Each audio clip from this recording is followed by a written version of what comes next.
Digital India की रफ्तार जितनी तेज हुई है, साइबर अपराधियों की चाल भी उतनी ही तेज और चालाक होती गई है।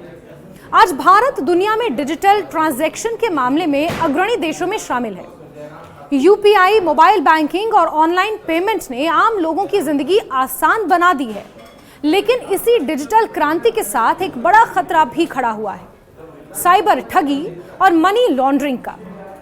ठग अब सीधे किसी एक खाते में पैसा नहीं रखते, बल्कि फर्जी या किराए के बैंक खातों के जरिए रकम को इधर उधर घुमाकर जांच एजेंसियों को भ्रमित कर देते हैं। इस चुनौती से निपटने के लिए सरकार और बैंकिंग सिस्टम ने एक नया हथियार तैयार किया है, MuleHunter.ai।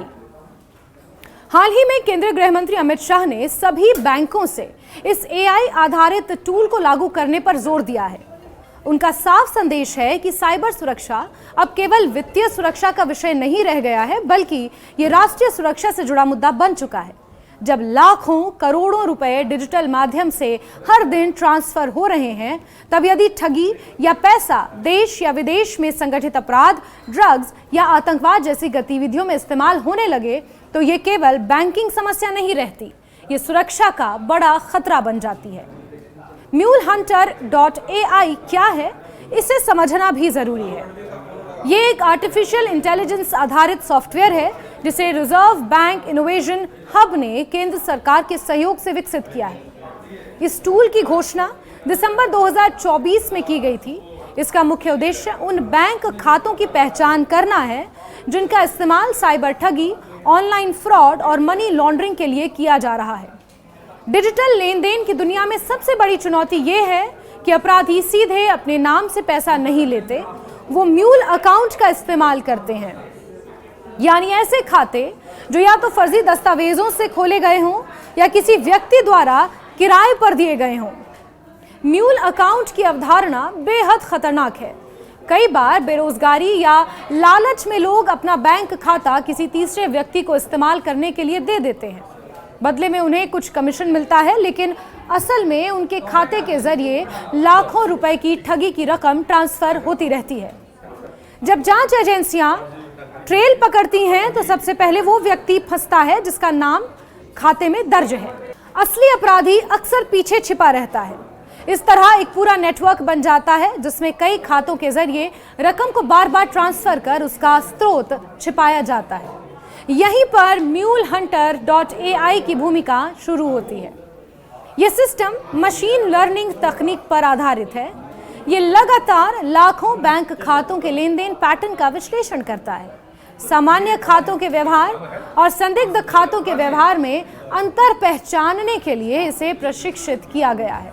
उदाहरण के लिए, यदि कोई खाता अचानक बड़ी संख्या में अलग अलग राज्यों से छोटे छोटे ट्रांजैक्शन प्राप्त करने लगे और वो तुरंत रकम आगे कई अन्य खातों में ट्रांसफर कर दे, तो ये एक संदिग्ध पैटर्न माना जाता है।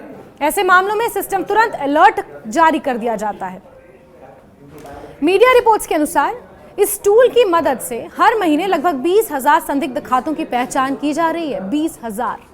ये संख्या इस बात का संकेत है कि समस्या कितनी व्यापक है। डिजिटल ट्रांजैक्शन के बढ़ते दायरे के साथ यदि ऐसे खातों को समय रहते ना रोका जाए, तो ठगी का पैसा कुछ ही घंटों में कई लेयर पार कर सकता है और उसे ट्रैक करना बेहद कठिन हो जाता है। सरकार चाहती है कि केवल कुछ चुनिंदा बैंक ही नहीं, बल्कि सभी सरकारी, निजी और सहकारी बैंक इस सिस्टम को अपनाएं।